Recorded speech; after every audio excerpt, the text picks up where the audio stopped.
Exemple de Christ. Si nous avons l'amour, nous avons tout.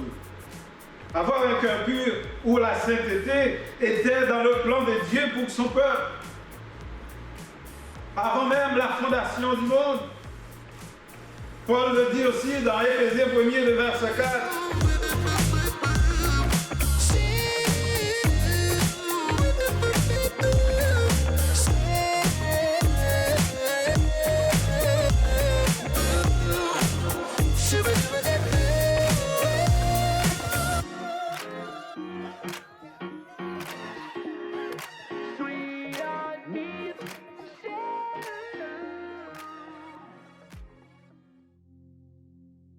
Alléluia.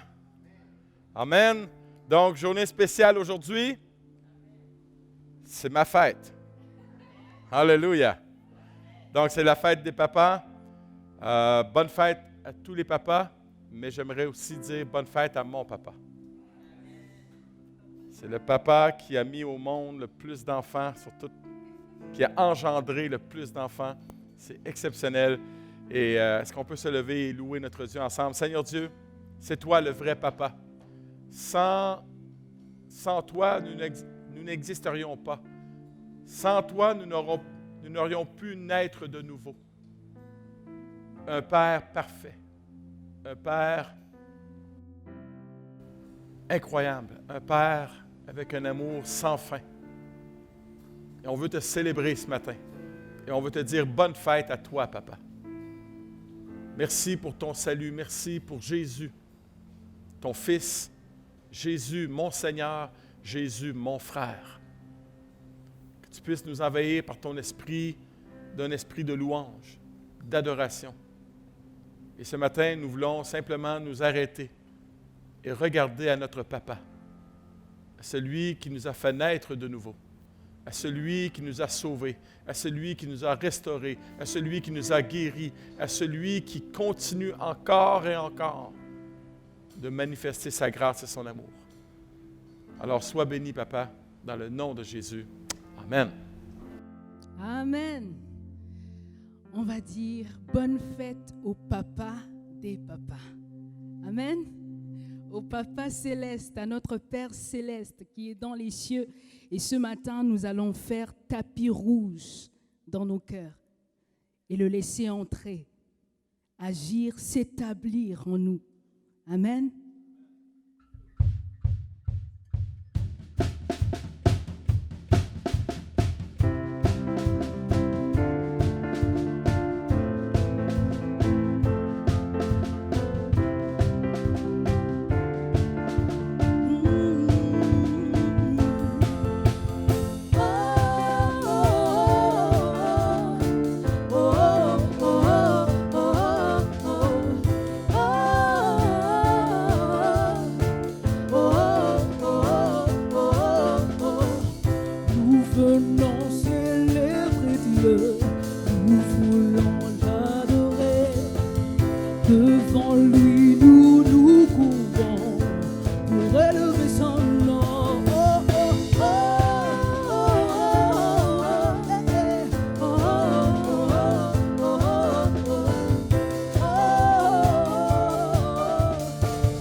On va faire tapis rouge, comme je le disais. Et nous allons le laisser entrer en nous. Amen.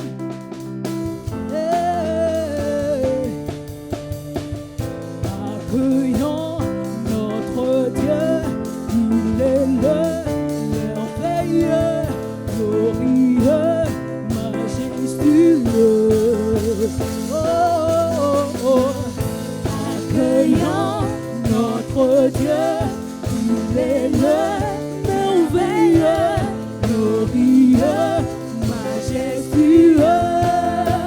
Oh, laissons entrer le roi de gloire, acclamons-le, oui, Dieu de victoire. Il est vainqueur, faisons-lui place. Il est roi, le Seigneur, laissons entrer le roi de gloire, acclamons-le, Dieu de victoire. Il est vainqueur, faisons-lui place. Il est roi, le Seigneur. Oh, oh, oh, oh, oh, oh, oh, oh,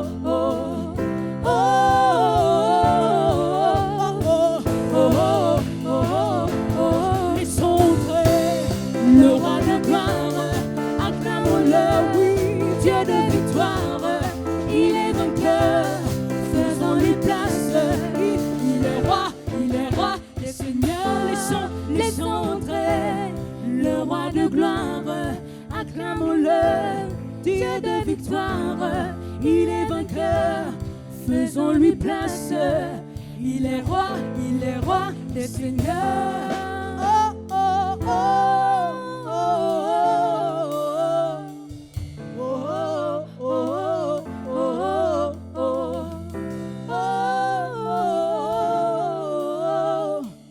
oh, oh, oh, oh, il le mérite. Il est le roi des rois. Celui-là qui, même sous la pression, sous la tension, au contraire de nous les hommes qui nous affaiblissons, lui, il intervient d'une manière extraordinaire et il fait de là sortir un vin nouveau, une vie nouvelle, de fruits nouveaux. Amen.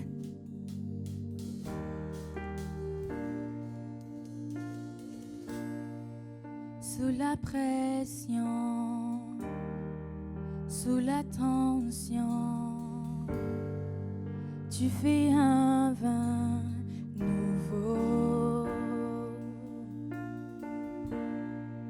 Je renonce à mes propres voies. Tu traces un chemin nouveau.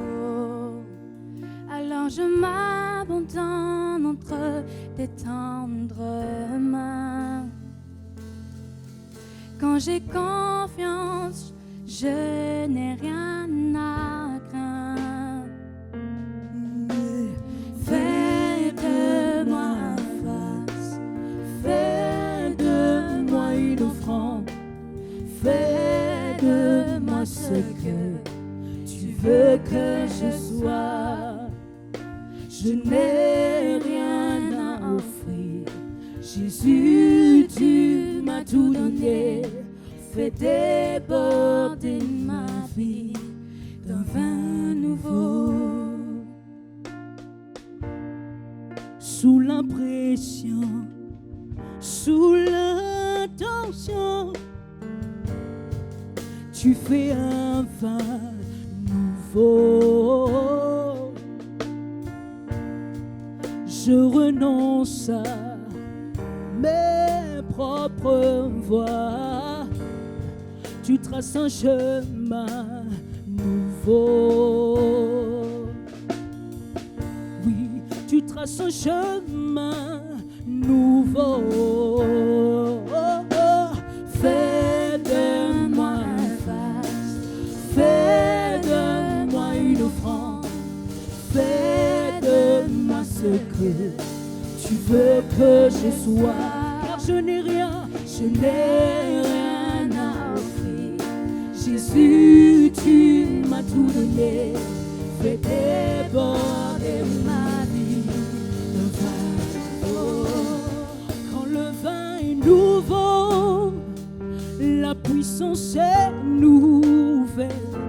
Il y a la liberté et le royaume est là. Je laisse mes anciennes flammes pour qu'un feu nouveau brûle en moi.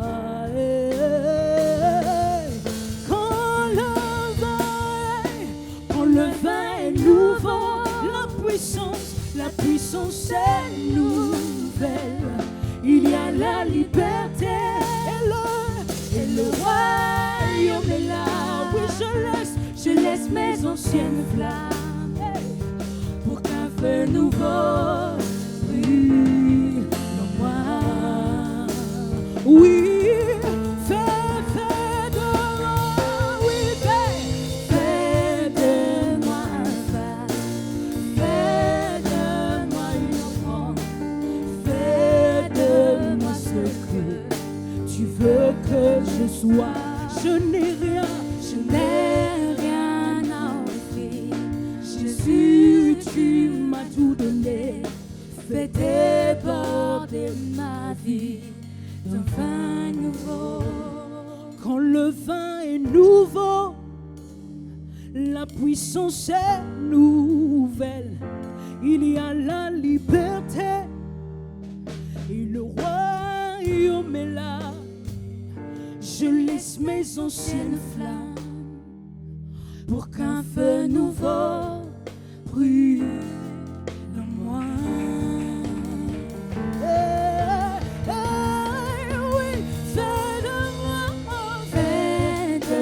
moi un vase, fais de moi une offrande, fais de moi ce que tu veux que je sois. Je n'ai rien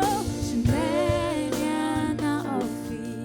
Jésus, tu m'as tout donné, fais déborder ma vie d'un vin nouveau.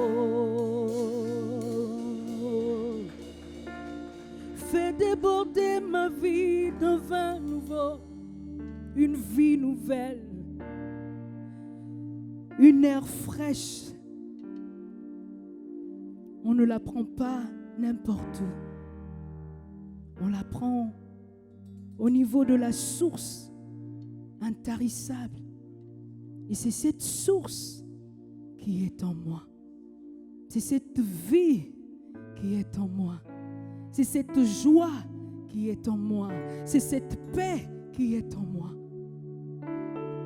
Et en ce moment, j'ai juste envie de rappeler à mon âme, de rappeler à mon être entier que tu es en moi.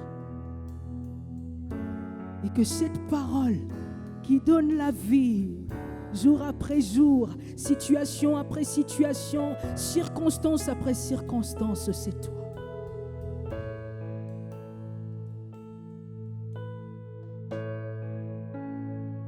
C'est air que je respire,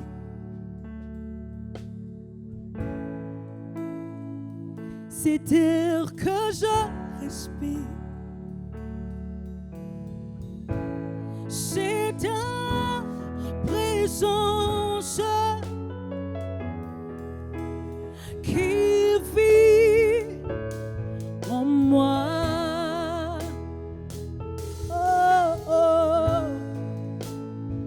Ce pain jour après jour, oh oui, ce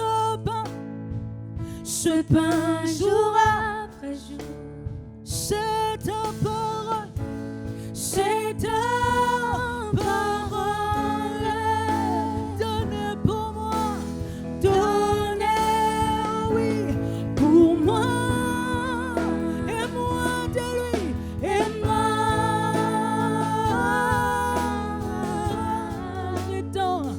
J'ai tant besoin de toi. Et moi,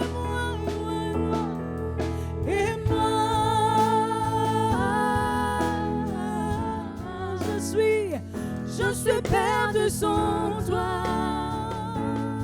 Oui, oh oui, cet air que je respire, cet air que je respire au-dedans de moi,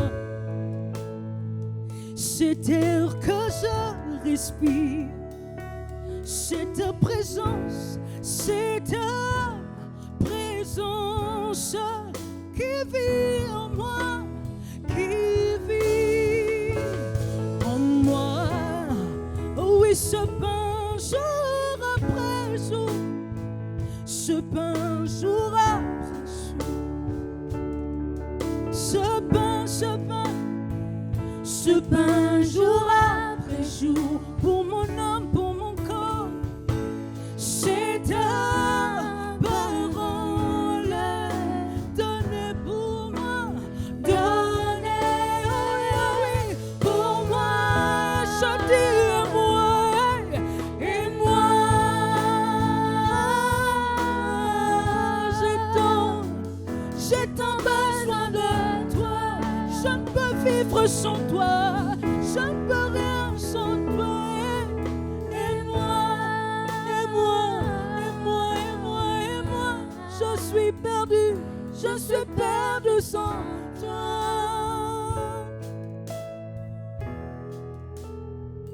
J'ai tant besoin de toi.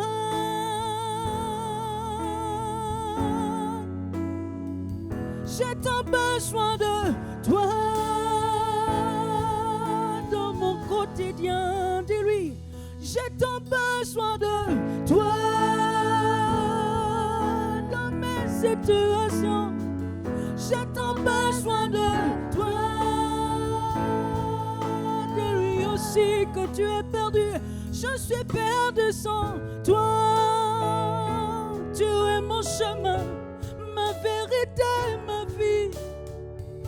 Tu es tout ce dont j'ai besoin, tout ce que j'ai pour vivre. Tu es mon chemin, tu es ma vie, tu es ma vérité, Seigneur.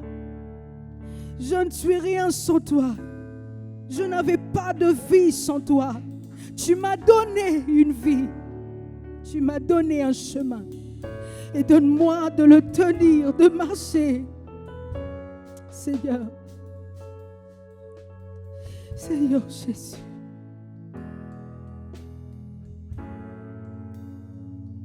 J'ai tant besoin de toi.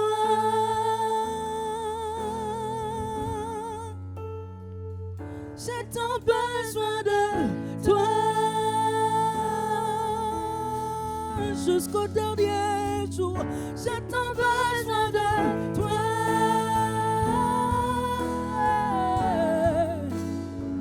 J'ai tant besoin de toi.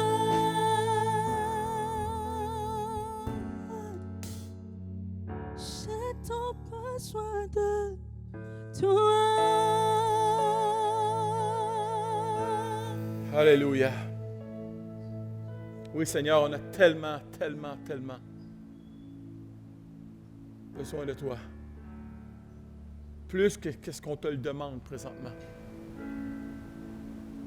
On n'a pas toujours, Papa,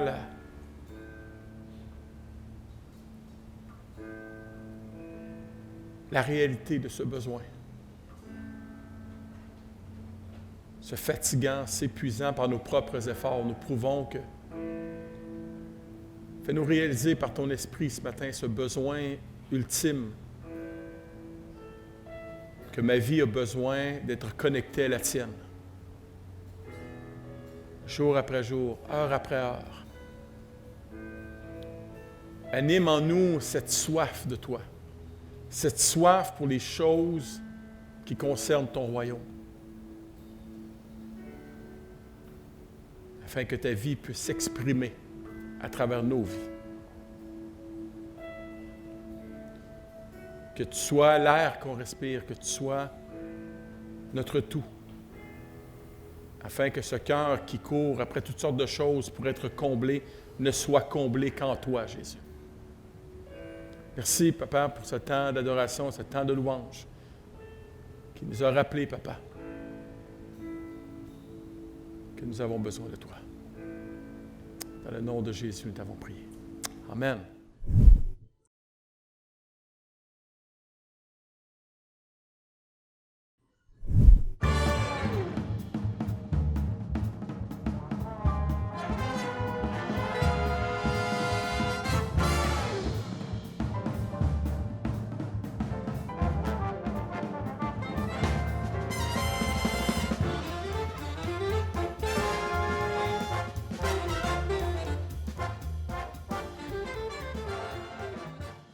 Bonjour papa.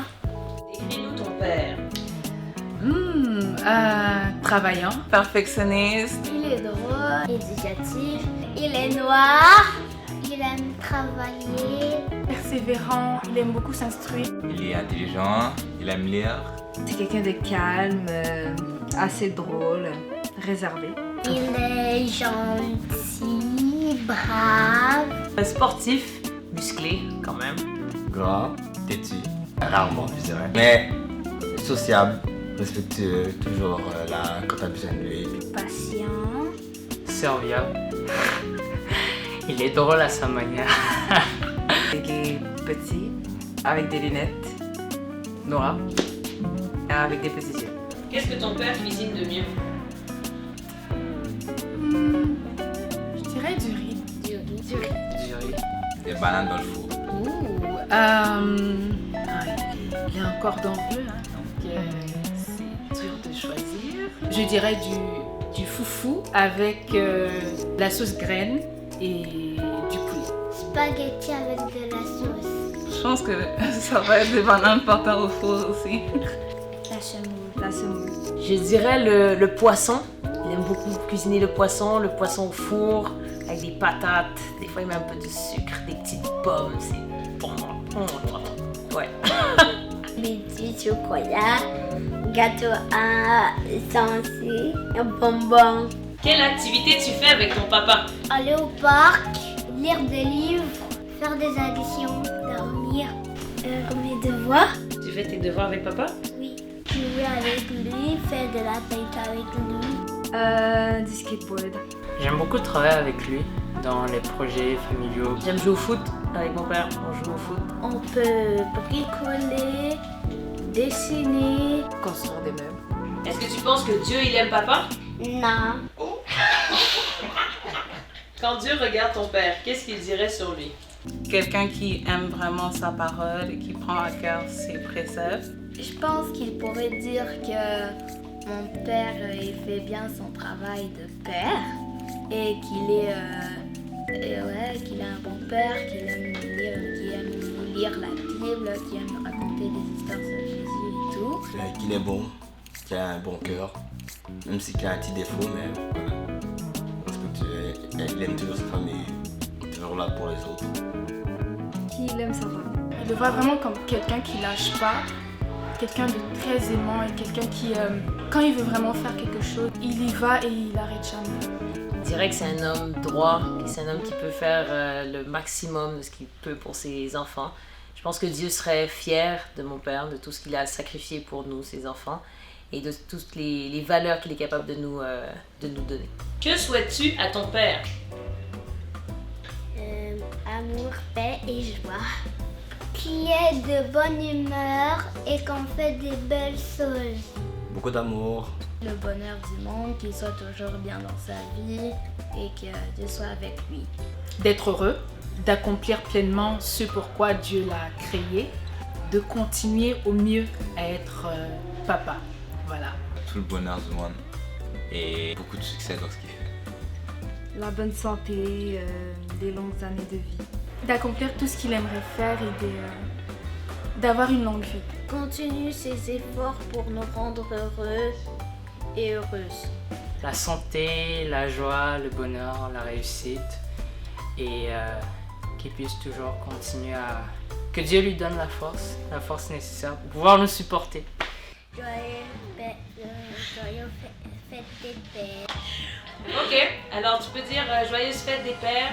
Joyeux fête des pères. Dis je t'aime papa. Moi t'aime papa. Ok, fais un bisou ici, fais un bisou. Yeah. Tu l'as fait trop rapidement. Un sourire plus long. Yay! Oh, OK! Yay! Bonne fête des pères! Yeah! Fais un beau sourire à ton papa à la caméra. Yay! Yay!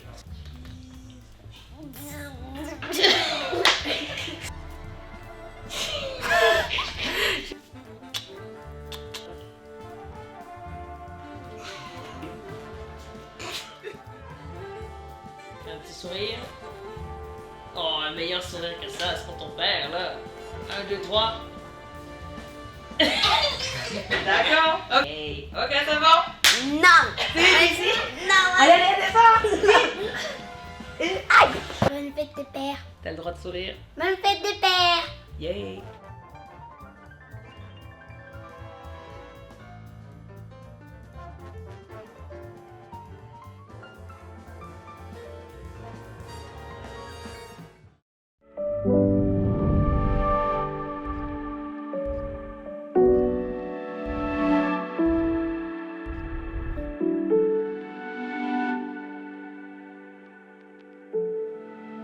Juste avant de commencer le message, évidemment, ça va être la fête des pères. J'aimerais que les enfants restent ici ce matin et j'aimerais que les mamans et les papas s'assoient un à côté de l'autre, s'il vous plaît. Vous êtes librement obligés. Juste avant la fête des pères, ça n'a même pas rapport avec mon message, mais j'ai été touché. Vous savez que le Canadien a gagné vendredi. Et durant le fil de nouvelles, il y avait un jeune homme qui a été interviewé. Et puis, ça m'a vraiment touché. Vous savez, un pasteur, on voit des illustrations spirituelles partout. Et il y a un jeune homme qui est là, puis il célébrait avec les autres, puis il lui disait, juste de baisser mon son un peu, Nat. Il dit, quand je suis venu ici, j'étais seul. Mais je me suis fait 200 amis. Puis j'ai dit, Seigneur, c'est ça l'Église. Quand les gens viennent à l'Église pour la première fois, ils devraient trouver des amis qui l'aiment, qui sont prêts à s'unir avec lui, peu importe sa couleur de peau, peu importe son arrière-plan social. J'ai trouvé 200 amis ici ce soir. Et quand une personne nous visite la première fois, c'est ce qu'elle devrait ressentir quand elle entre ici. Et ça m'a touché parce que ça devrait être ça, l'Église. Amen. Donc, aujourd'hui, c'est la fête des pères. Donc, je vais prêcher sur le retour de Jésus et l'Apocalypse. Non, c'est pas vrai. Donc, c'est la fête des pères. Et curieusement, il y a eu un sondage léger dans le Journal de Montréal. Et il a été répertorié qu'à travers le Canada, les papas québécois sont les champions, pas tout de suite, non, sont les champions de l'engagement envers leurs enfants. Les pères québécois ont un engagement plus soutenu auprès de leurs enfants et une conception plus moderne du partage des responsabilités familiales de leurs homologues canadiens. Et il a été répertorié aussi que 96 des pères, 96% des pères québécois trouvent important de s'impliquer auprès de leurs enfants. Quand même, 96% des Québécois. Et quelqu'un a dit ceci, les bons pères sont le reflet du Père céleste. Donc ce matin, les mamans, ouvrez vos oreilles. Les enfants, ouvrez les oreilles, car je vais mettre la barre très, très haute pour les papas. Et vous n'avez pas le droit de l'abaisser. Amen? Les papas disent Amen, les mamans disent Amen, les enfants disent Amen. Alléluia. Un père, c'est quoi un père selon le cœur de Dieu? Un père selon le cœur de Dieu est un père qui est engagé dans une relation avec ses enfants. Je parle bien de relation. Un père selon le cœur de Dieu est un père qui manifeste et qui démontre le Dieu de paix, le Dieu d'amour, le Dieu de miséricorde et le Dieu saint. Beaucoup de pères, c'est « fais ce que je te dis, fais pas ce que je fais ». Oui, mais papa, non. Les papas ont un don. Ils interrompent leurs enfants Le père, selon le cœur de Dieu, doit être plus qu'un proclamateur de règles et de dogmes. Le père, selon le cœur de Dieu, ne peut manifester plus de colère et de mécontentement que Dieu lui-même. Le père, on va y toucher tantôt, le père devait être un encourageur,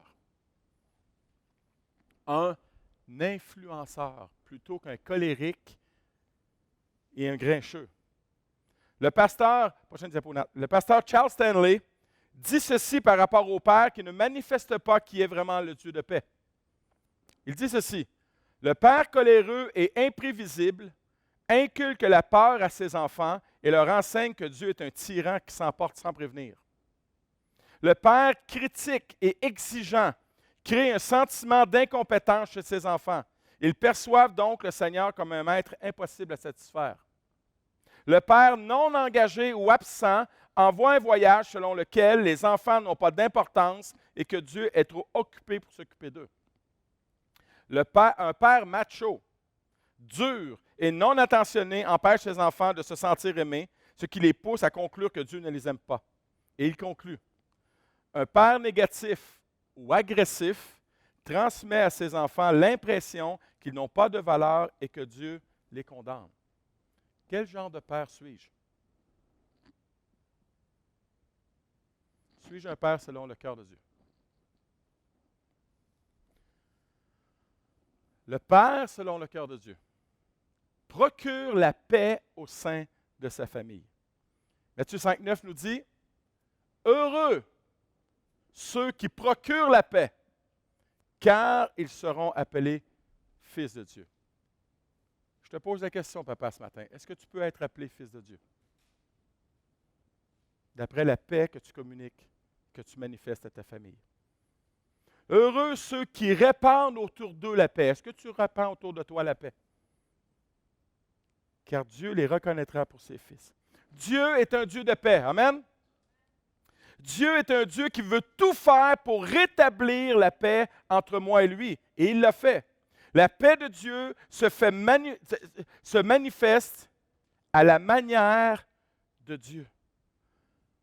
Je ne peux imposer la paix. Je dois la répandre. Je dois la manifester. Et l'homme de paix a ce trait de ressemblance avec son Père céleste, qu'il est un homme qui répand la paix. Il est dit dans la Bible que Dieu est un Dieu de paix, que Jésus est le prince de la paix, que le fruit de l'esprit est amour, joie, paix. L'homme de paix, le papa de paix, possède cette vie divine, cette paix divine en lui, du fait qu'il a l'Esprit de Dieu. En fait, l'homme de paix est un canal de la paix de Dieu pour les autres et particulièrement pour sa famille. Il agit toujours en faveur de la paix. Un papa, un homme de paix, ne devrait jamais être l'instigateur d'un conflit, mais plutôt celui qui répand la paix, qui apporte la paix. En procurant la paix, en travaillant pour la paix, l'homme de paix manifeste clairement Dieu. L'homme de paix n'est pas un homme contrôlant, un surveillant omniprésent qui impose sa façon de faire et sa façon de penser. L'homme de paix, savez-vous ce qu'il est, l'homme de paix? Il est un homme d'influence.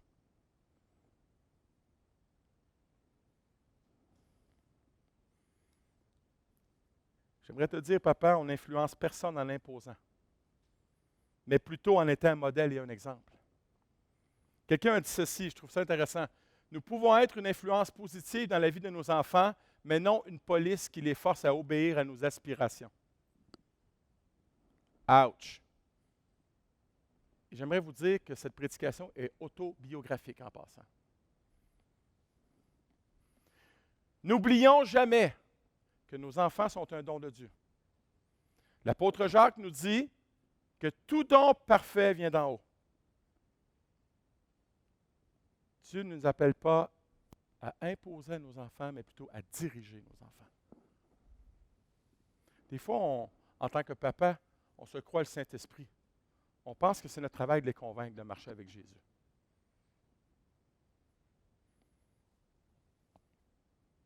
Éphésiens chapitre 1, versets 6, 1 à 4. Enfants, obéissez à vos parents selon le Seigneur, car cela est juste.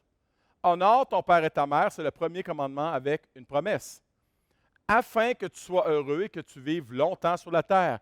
Et vous, pères, n'héritez pas vos enfants par votre attitude, mais élevez-les en les corrigeant et en les instruisant selon le Seigneur. Pas en les corrigeant comme le fameux pasteur là, sur la Rive-Sud qui a séquestré, battu ses enfants pendant des années en s'appuyant sur la Bible.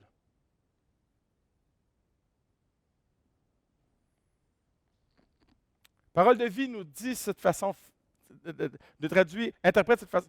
Ne poussez pas vos enfants à la révolte.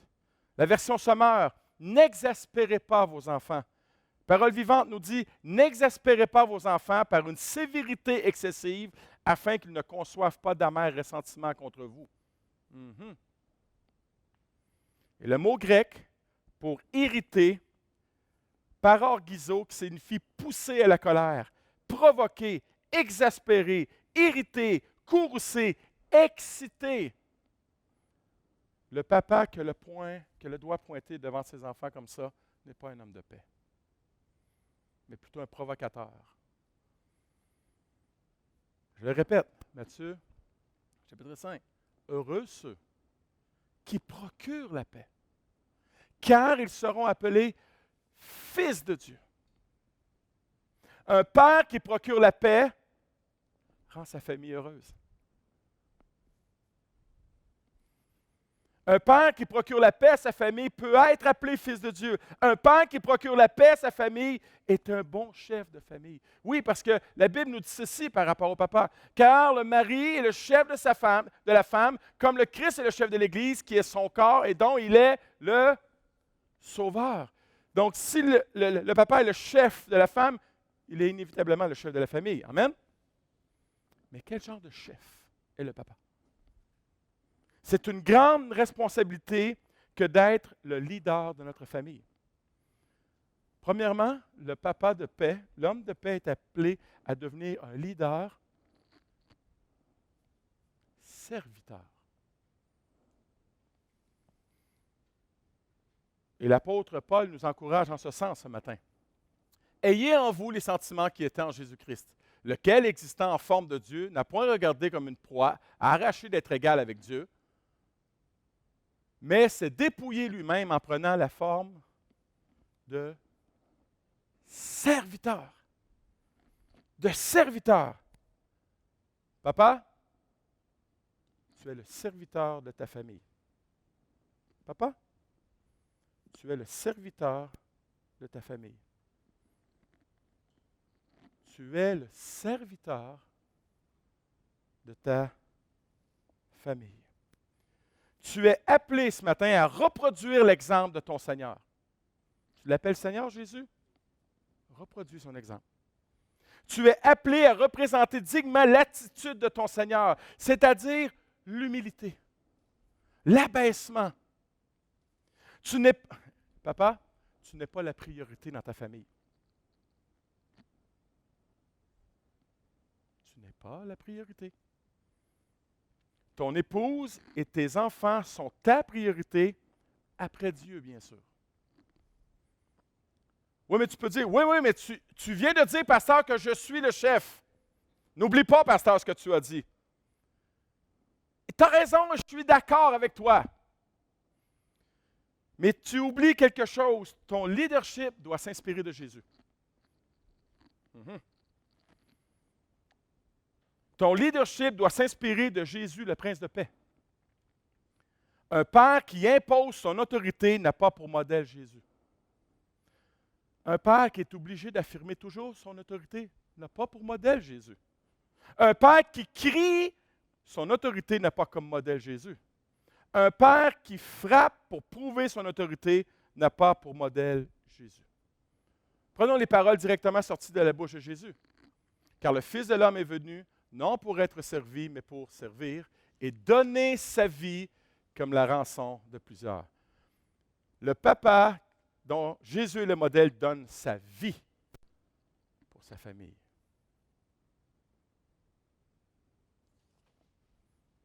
Je dirais simplement un wow ou un ouch ou oh, j'ai du chemin à faire.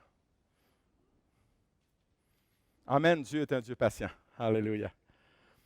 Un père serviteur manifeste vraiment son Seigneur et prouve à ses enfants qu'il est un disciple de Jésus. Un père serviteur sacrifie tout pour prioriser sa famille. Un père serviteur meurt à certaines choses personnelles qu'il aime pour prioriser sa famille. Je confesse, j'ai déjà refusé de donner des après-midi à mes enfants parce qu'ils voulaient jouer, parce que mes Steelers jouaient à la télé. J'ai fait ça. Votre pasteur a fait ça.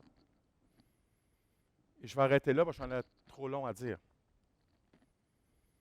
Un père serviteur est un homme de sacrifice. Vous remarquez que ce n'est pas la femme qui demande de se sacrifier? C'est au papa.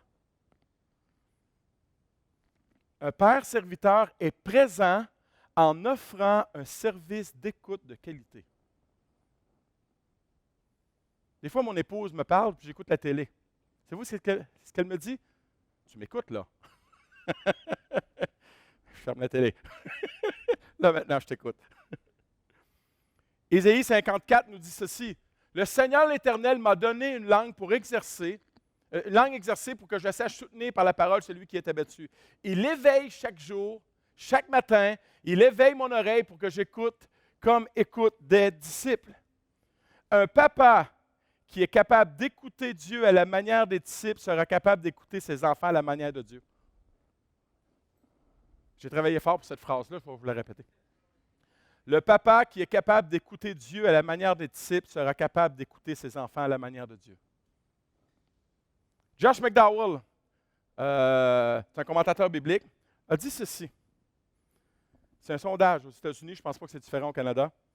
L'adolescent moyen de nos églises, savez-vous combien ils passent de temps significatif avec leur père par jour? 2 minutes. 2 minutes.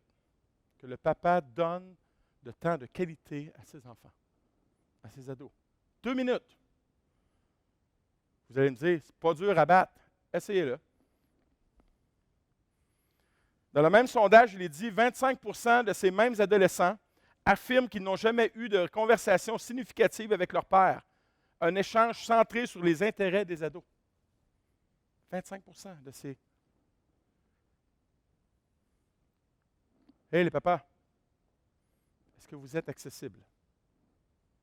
Est-ce que votre présence est invitante et rassurante? Est-ce que vos enfants peuvent être ouverts avec vous? Est-ce que vos enfants peuvent tout vous dire? Tout vous raconter? L'homme de paix, le leader serviteur bâtit des ponts relationnels avec les autres, particulièrement avec ses enfants. Le père n'est pas seulement celui qui donne des ordres sur le quoi ou le comment faire ou ne pas faire. Parce que malheureusement, beaucoup d'enfants n'ont eu que ce genre de relation avec le papa. Peu de pères, selon les sondages, sont des confidents. Peu de pères. Ils n'inspirent d'ailleurs pas leurs enfants de venir les voir et à discuter de leurs défis, de leurs combats, de leurs échecs, de leurs chutes, de leurs addictions, car ils savent que papa les accueillera à coups de remontrances, de conseils déconnectés de leur réalité, de versets bibliques, et avant tout, ils savent qu'ils n'auront aucune écoute et aucune compréhension de leur part. La présence d'un homme de paix devrait être paisible, non hostile.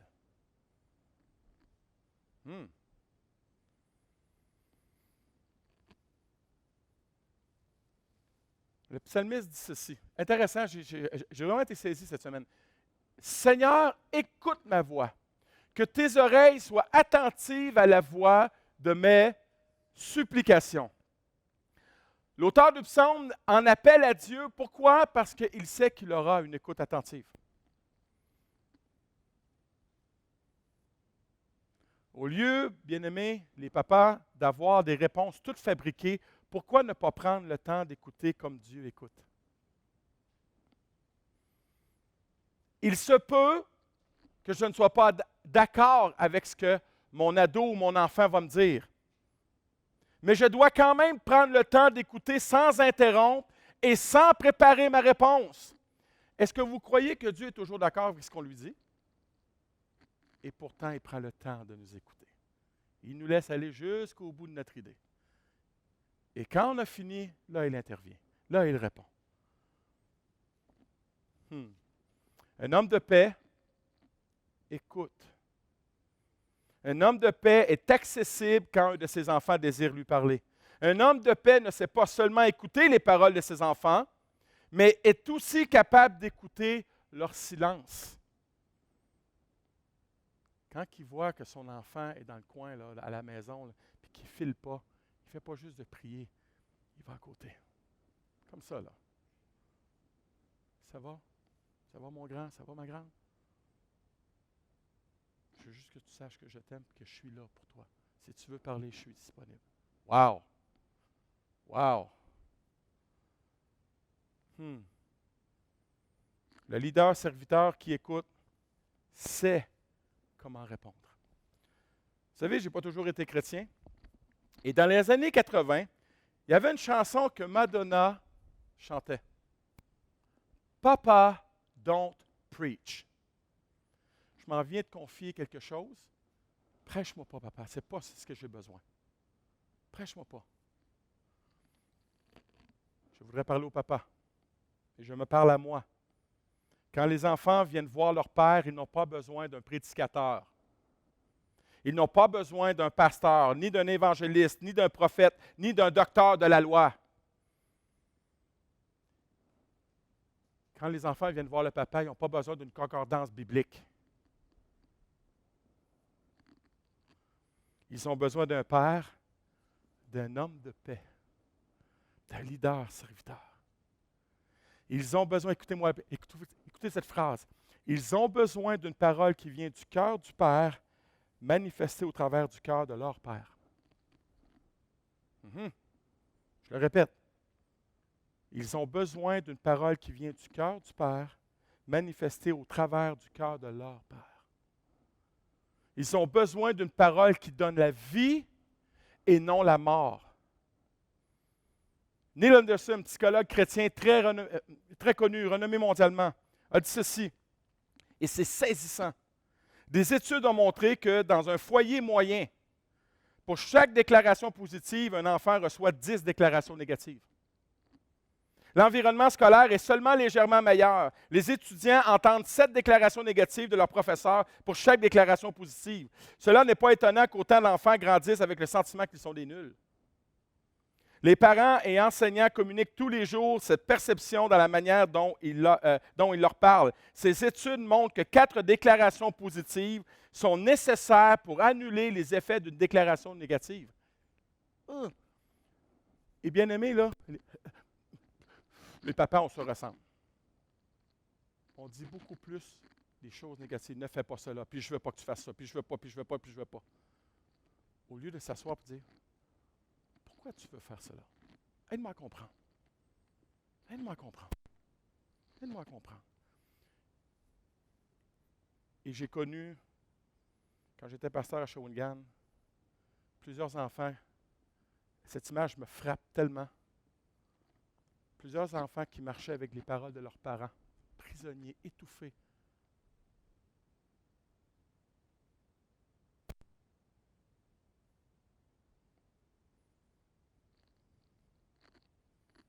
La parole nous enseigne ceci, bien-aimés. La mort et la vie sont au pouvoir de la langue. Ce que je dis peut épanouir ou détruire la vie de mon enfant. Ce que je dis peut l'emprisonner ou le libérer, peut le guérir ou le blesser, peut l'encourager ou le décourager, peut l'élever ou l'abaisser. Proverbe 15, 14. Une langue douce est un arbre de vie. Et papa, donnons la vie. Donnons la vie. Donnons la vie. La langue paisible. Littéralement, en hébreu, c'est la langue paisible est un arbre de vie. Proverbe 16, 24 nous dit, les paroles agréables sont un rayon de miel, douces pour l'âme, bienfaisantes pour le corps. Une parole de vie peut amener guérison dans la vie de ton enfant.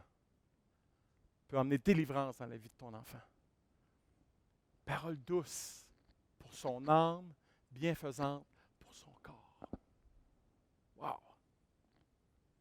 Des paroles que je dirais thérapeutiques. Il y aurait peut-être moins d'enfants chez les petits si les pères reflèteraient leur Père céleste. Saint Séraphin de Sarov a dit ceci, charmant monsieur. Un mot bienveillant, joyeux, encourageant n'est pas un péché. Il peut aider l'esprit d'une personne à se tenir dans la joie devant la face de Dieu. Wow! Un homme de paix valorise ses enfants, encourage ses enfants. Mary Kay Ash a dit ceci. Tout le monde porte un pendentif invisible autour du cou. Sur ce pendentif est écrit « Aide-moi à me sentir quelqu'un d'important ». Les papas, est-ce que vous voyez ce pendentif en entour du cou de vos enfants? Et je vais aller même plus loin. Vous ne devriez pas voir juste ces pendentifs. Vous devriez voir en vos enfants un enfant de Dieu.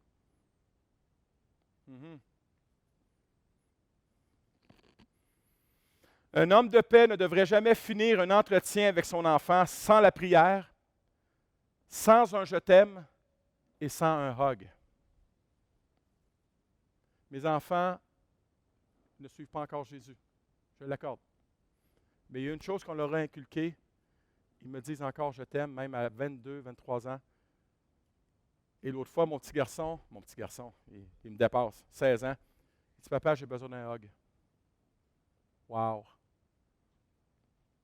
Le toucher, c'est extrêmement important dans la génération des enfants d'aujourd'hui.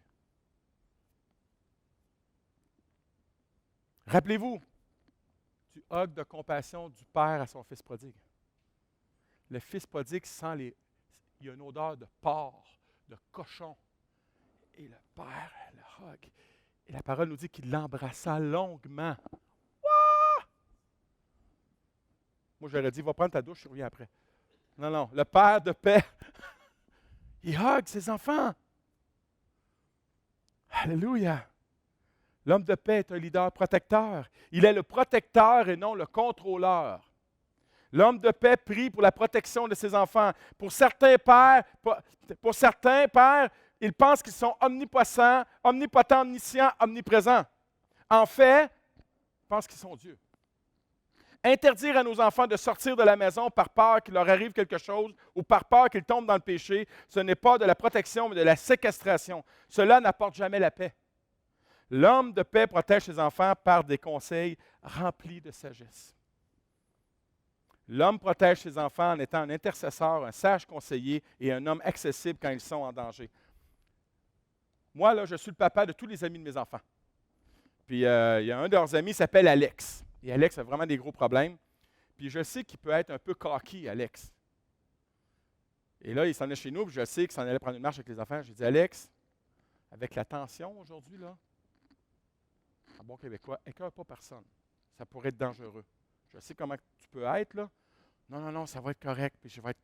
Oui, je dis parce que moi, je veux protéger mes enfants. Mais je n'ai pas empêché mes enfants d'aller avec Alex. Mais soyez prudents, les amis. Soyez prudents. L'homme de paix est un leader qui est pourvoyeur. Un homme de paix donne sans compter. Donne de son temps, donne de sa présence, donne de son argent, donne de ses sages conseils, donne de ses paroles d'encouragement, de ses paroles d'amour. L'homme de paix ne retire pas de ses enfants afin qu'il pourvoie aux besoins de la famille. C'est pas vrai? Je vais vous donner un exemple. Un homme que j'ai connu qui était proche de moi, Quand mes 2 neveux, leur mère, qui est ma sœur, est décédée, ont reçu leur héritage, à leurs 18 ans, il a fait venir les 2 enfants. Donc, voilà ce que vous me devez. Ça a coûté tant de couches, vous me devez tant. Ça a coûté tant de ça, tant de ça, tant de ça, et les enfants l'ont payé. Mais non. L'argent de vos enfants, c'est leur argent à eux. Est-ce qu'il faut responsabiliser nos enfants? Absolument. Moi, mes enfants payent pension chez nous. Tu travailles? Ça ne coûte pas gratis de travailler chez papa. Ouais, ça va me coûter combien? 200 $. Hi! Oh, va en appart. Ouais, finalement, on a regardé ça, papa, on va rester ici. Oui, c'est un bon deal de rester chez papa à 200 $ par mois. Je vois un comptable en arrière qui rit. Qui sait que c'est un deal à 200 $ par mois? L'homme de paix est un leader influenceur. Vous savez, on entend parler, puis je ne les suis pas parce que je ne connais pas ça, les influenceurs sur YouTube. Il y en a qui connaissent ça, oui? Vous savez, vos enfants, les papas et mes enfants ne devraient pas aller voir les influenceurs sur le net parce qu'il devrait y en avoir tout un à la maison. Mon influenceur, c'est mon papa. Wow! Le père, l'homme de paix, devrait être le premier influenceur dans la vie de ses enfants. Il devrait être une influence positive dans leur vie. Nous voulons que nos enfants aiment Jésus? Montre que tu aimes Jésus. Dis-le pas, montre-le. Montre-le. Voulons-nous que nos enfants suivent Jésus? Suivons-le correctement. Oui, mais pasteur, les tiens, je prie. Je n'ai pas toujours été un modèle. Voulons-nous que nos enfants lisent leur Bible? Arrêtons de leur réciter. Faisons-leur voir qu'on la lit. Puis qu'on l'applique premièrement à notre vie. Voulons-nous qu'ils prient? Soyons des hommes de prière.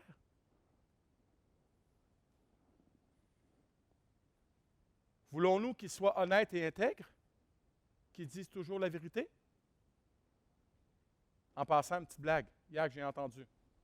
On dit menterie ou mensonge? On dit menterie ou mensonge? Non, on dit la vérité.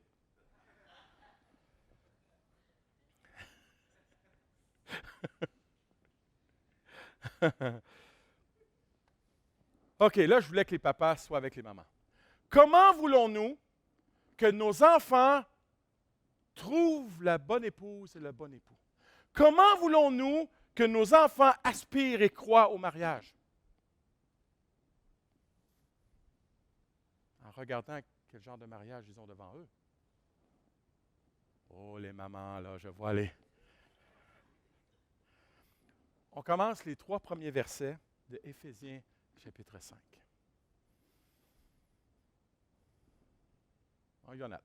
Femmes, soyez soumises à vos maris comme au Seigneur. Là, j'entends les hommes. Preach, brother, preach, brother. Car le mari est le chef de la femme. Oh, ça va de mieux en mieux, bro. Come on, preach. Comme Christ est le chef de l'Église qui est son corps et dont il est le sauveur. Or, de même que l'Église est soumise à Christ, que les femmes aussi doivent l'être à leur mari en toutes choses. Pasteur, arrête là, fais l'appel. Amen. Verset 25. Marie. Et là, c'est les femmes. Oh, preach, preach, preach, brother. Aimez vos femmes comme Christ a aimé l'Église et s'est livré lui-même pour elle. Pour les maris, cela implique qu'ils portent à leur épouse le même amour que celui dont le Christ a aimé l'Église. Ce que j'appellerais un amour sacrificiel. Amen. L'amour de Dieu pour moi devrait être mon amour pour mon épouse. C'est un amour sans limite, qui pardonne et qui demande pardon. Est-ce que les papas demandent pardon à leurs enfants d'avoir été trop durs? Est-ce que les papas demandent pardon des fois parce qu'ils n'ont pas eu raison? Mhm. Est-ce que papa demande pardon à son épouse devant même ses enfants? Même s'ils n'ont pas été témoins du conflit?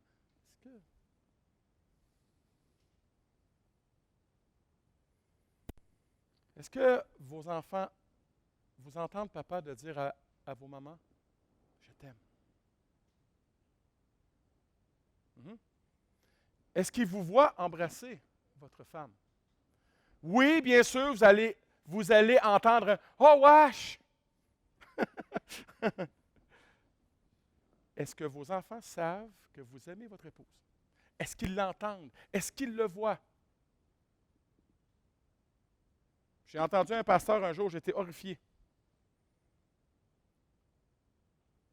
Je ne dis jamais je t'aime à mon épouse. Je lui ai dit, quand je me suis marié, et je lui ai dit, si je change d'avis, je vais te le dire. Right, pasteur qui a dit ça. Est-ce que vous dites à votre épouse que vous l'aimez? Et est-ce que vous le dites devant vos enfants? Si vous ne le faites pas, ne suivez pas votre modèle. Est-ce que vos enfants entendent et voient l'amour de Dieu et l'amour l'un pour l'autre dans votre mariage? Moi, j'ai eu des enfants qui m'ont dit, j'ai jamais entendu mes parents dire « je t'aime ». Ils devraient. Ils devraient. Ils devraient. J'aimerais, en terminant, vous lire une lettre que j'ai lue cette semaine d'un père chrétien. Une lettre de confession. Il dit ceci, et moi je ne veux pas écrire ce genre de lettre-là, mais c'est un père qui est très, très, très, très, très, très transparent. Mes enfants sont maintenant grands et tous ont quitté la maison. Et je vous le dis, moi je suis un emotional, fait que je pleurais en lisant ça. Mais si c'était à refaire, voici ce que je ferais. J'exprimerais plus mon amour à ma femme devant mes enfants. Je rirais plus avec mes enfants. Je rirais de nos erreurs comme de nos joies. Je les écouterais plus, même les plus petits. Je reconnaîtrais mieux mes propres manquements et ne prétendrais plus à la perfection. Les papas, vous n'êtes pas parfaits. Demandez pardon, c'est divin. Je prierais différemment pour ma famille. Au lieu de me concentrer sur ma femme et mes enfants, je me concentrerais plus sur moi-même. Je ferais plus de choses avec mes enfants. Je les encouragerais, je les complimenterais plus. Je ferais plus attention aux petites choses, les petits gestes et les petits mots attentionnés. Et puis finalement, si c'était à refaire, je parlerais plus de Dieu à mes enfants. Quelque chose ordinaire. Il y a quelque chose d'extraordinaire qui se produit durant chaque journée ordinaire, me servirait à leur montrer l'action de Dieu.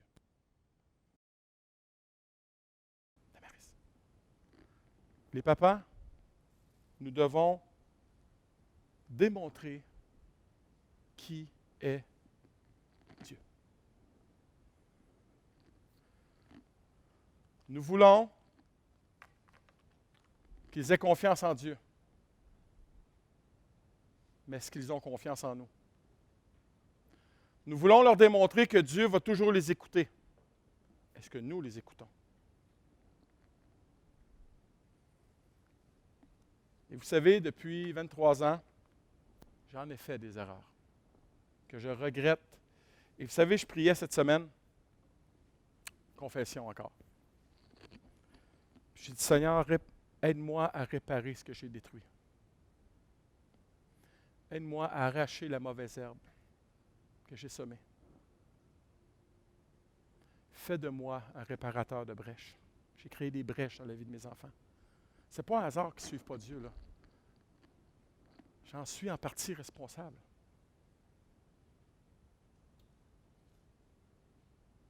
Si c'était à refaire, il de la musique qui ne rentrerait pas chez nous. Des films qui ne rentreraient pas chez nous. Est-ce que je le regrette? Oui. Est-ce que je peux revenir en arrière? Non. Est-ce que je peux repartir maintenant? Oui.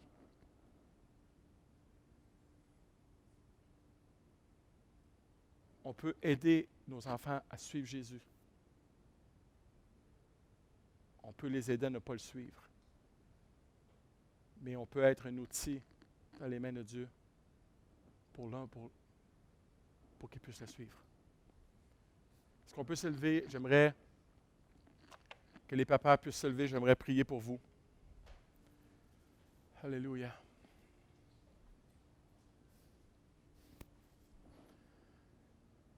Seigneur, je veux prier pour chaque homme de Dieu qui sont ici. Chaque homme de paix. Heureux ceux qui procurent la paix, car ils seront appelés fils de Dieu. Heureux ceux qui procurent la paix, car leur famille sera heureuse. Leurs enfants seront heureux. Je prie, Papa, que tu puisses appeler des hommes à se tenir debout pour la paix, à devenir des hommes de paix, des leaders serviteurs qui écoutent, qui essaient de comprendre, qui entourent, qui protègent, qui pourvoient. Je réclame que tu puisses déposer un appel sur nous ce matin, d'être des hommes de paix pour nos mariages, des hommes de paix pour nos enfants.